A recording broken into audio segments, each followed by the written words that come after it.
하나님 아버지, 매일매일 죽음을 준비할 수 있는 성도는 얼마나 복된지요. 예수를 내 구세주로 믿고 그 구세주를 만날 준비를 하는 인생은 얼마나 복된지요. 늘 준비될 수 있도록 우리의 마음이 부드럽게 준비될 수 있도록 주여 늘 함께 은혜로 함께 하시옵소서. 예수님의 이름으로 기도드립니다. 아멘.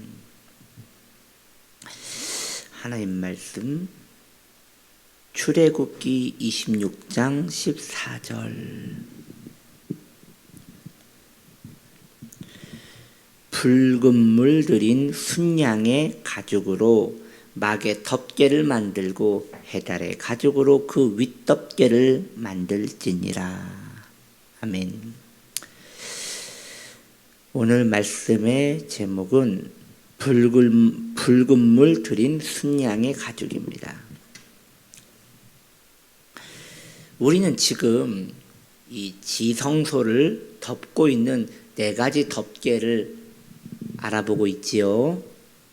자, 이제 정리를 한번 하고 계속 나아갑시다. 첫 번째는 하얀 세마포지요.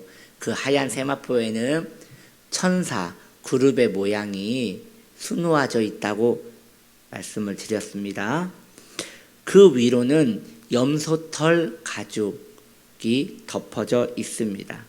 검정색이겠지요. 그 위로 이제 오늘 우리가 나눌 이야기인데 순양의 가죽이에요. 순양은 하얀색이잖아요. 그런데 그 순양의 그 흰 털에 붉은 물을 들였다고 해요. 그러니까 그 염소털 위에 덮이는 것은 붉은색인 것이죠. 이제 마지막으로 이것은 우리가 또 잠시 후 얼마 후에 또 나눌 것이지만 이제 해달의 가죽이 마지막에 덮입니다.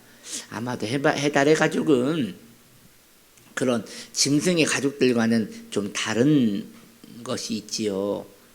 아무래도 물속에 사는 이런 해달의 가죽은 좀 미끈미끈하고 거무튀튀하지 않을까라는 생각을 가지는데 이건 나중에 우리가 또 추후에 알아보도록 하겠습니다. 오늘은 이 붉은 물 들인 순양의 가죽에 대하여 이야기를 해봅시다. 이 세 번째 덮개인 이 순양의 가죽, 붉은 물 들인 순양의 가죽. 이 가죽은 희생하신 그리스도를 의미합니다. 헌신하신 그리스도, 희생하신 그리스도를 이야기합니다. 그리스도께서는 하나님께 온전하게 희생하셨습니다. 온전하게 순종하셨습니다. 그렇게 우리 주 예수님은 하나님께 온전한 희생을 드림으로 우리 성도들의 본이 되셨습니다.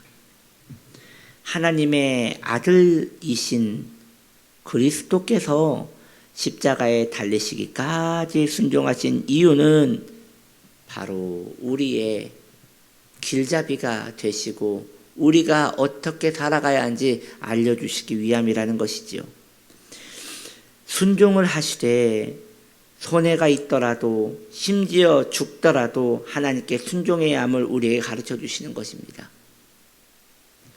우리가 오늘 불렀던 찬양에 이런 가사 있잖아요. 서쪽 하늘 붉은 노을에 보면 배고파도 가야 하고 죽더라도 가야 한다. 우리 주님의 심정을 이야기한 것인데 이것도 마찬가지지요. 우리도 그러해야 한다는 것이에요. 배고파도 가야 하고 죽더라도 가야 한다. 죽음보다 강한 것은 없지요.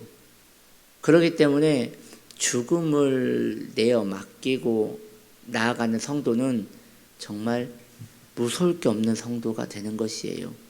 그래서 성도의 기반에는 항상 나의 주인께 내 죽음마저도 드린다라는 마음이 항상 있지 않으면 이 죄악 세상에서 자주자주 흔들리게 될 것입니다.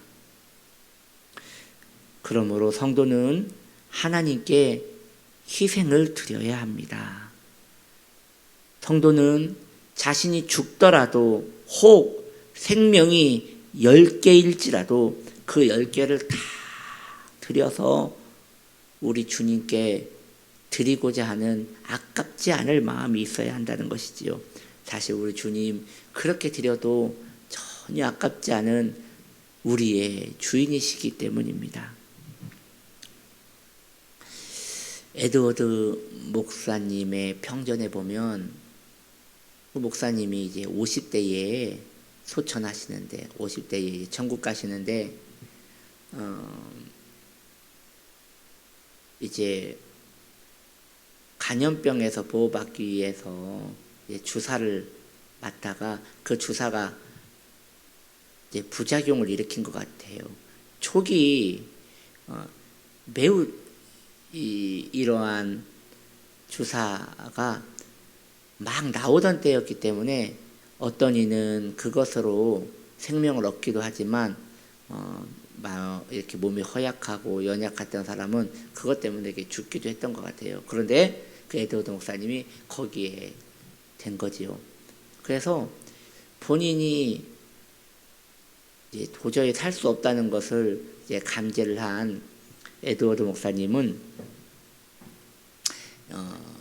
이렇게 자녀들에게 유언을 하시는데 이런 이야기를 하셨다고 합니다.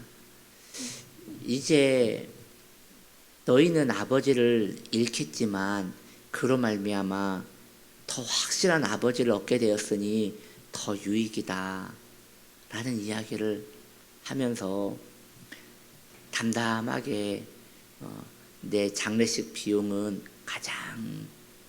가장 적은 돈으로 할 것이며 그리고 나머지 장례 비용으로 예상했던 것들은 가난한 이들을 도와주도록 해라.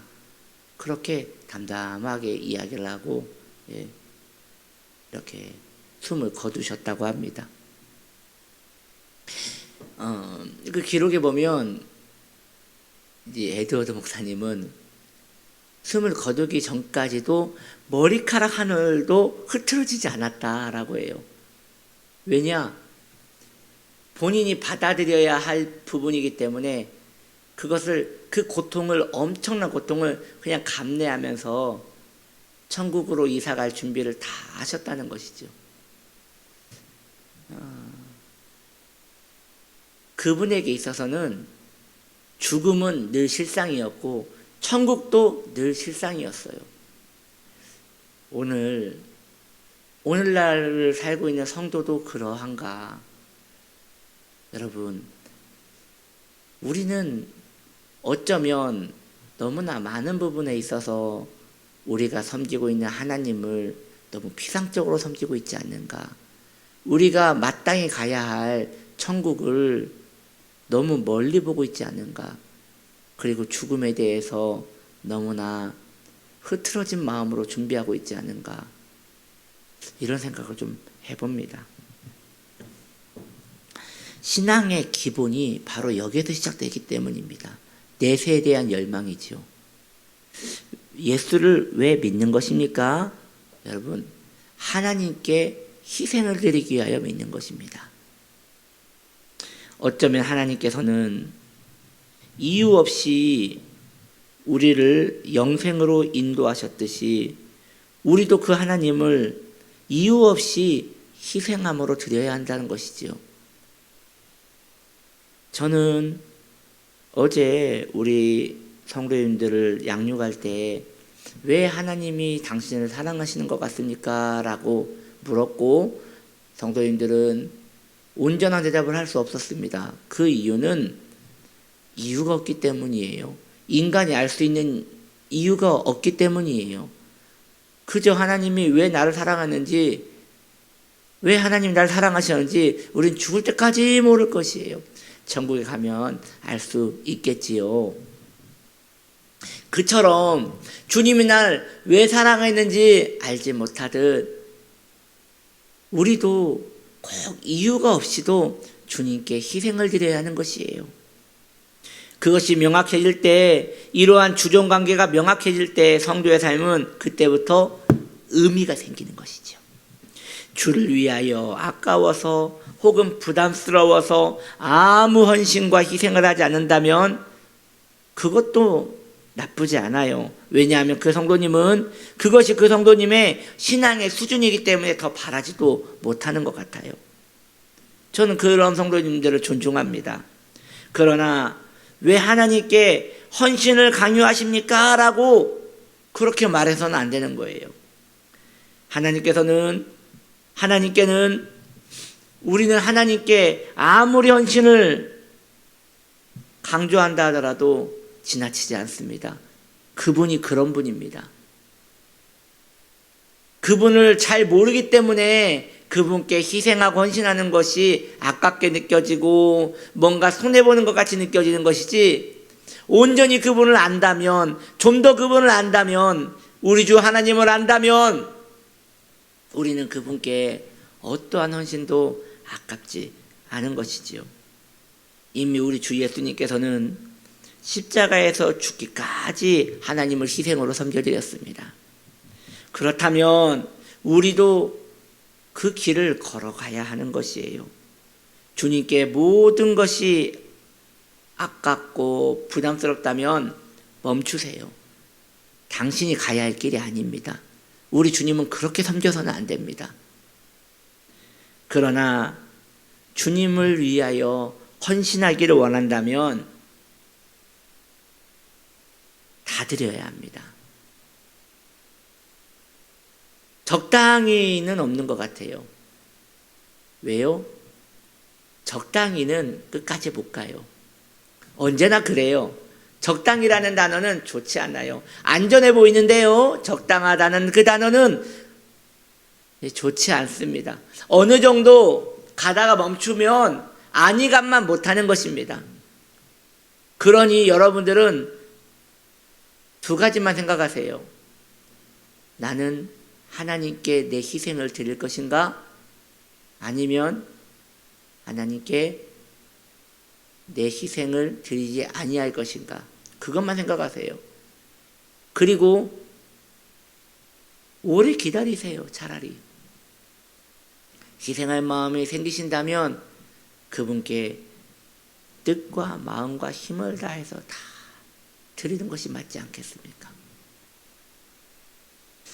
우리가 잘 아는 안중근 의사 있지 않습니까? 그분은 약지를 자르잖아요. 나라에 자신을 헌신하겠다는 결의를 보이게 하여 이 약지를 잘라낸단 말이죠. 이 약지를 말이죠. 이걸 잘랐을 때 그분은 어떤 마음을 가졌을까? 아, 이제 나는 살아도 산 것이 아니다.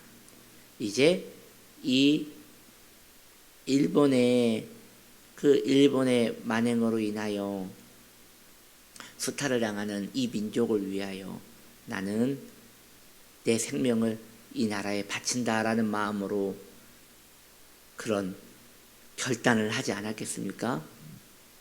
이처럼 예수 믿는 것도 같은 거예요. 뭐 약지를 자르라는 게 아니라 믿으려면 끝까지 가야 한다는 것이죠. 희생을 하려면 끝까지 가야 한다는 것이죠. 저는 늘 생각합니다. 신앙생활 어떻게 해야 하는 것입니까? 하나님 살아 계신 것 같이 신앙생활하면 됩니다. 그렇게 좀 더디더라도 이제 나는 그분밖에 없구나라는 마음이 들었으면 그때는 다 드리면 돼요. 그 전에는 멈춰도 되는 것 같아요.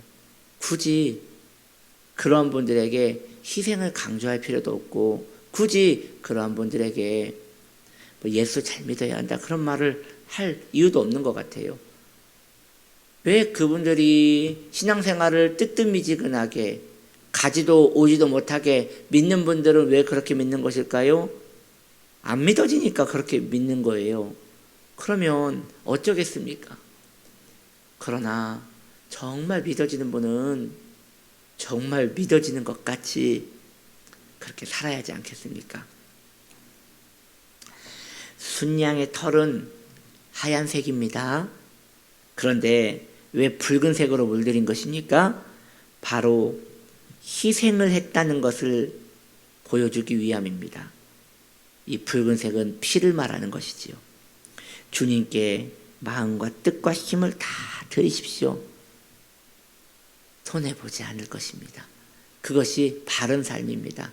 그것이 정도입니다. 내 마음을 다하고 뜻을 다하고 힘을 다하여 너의 주 너의 하나님을 사랑하라. 기도합니다.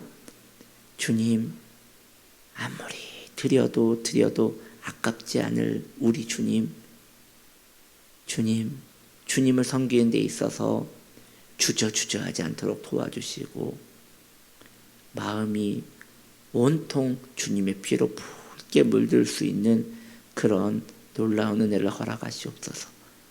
예수님의 이름으로 기도드립니다. 아멘.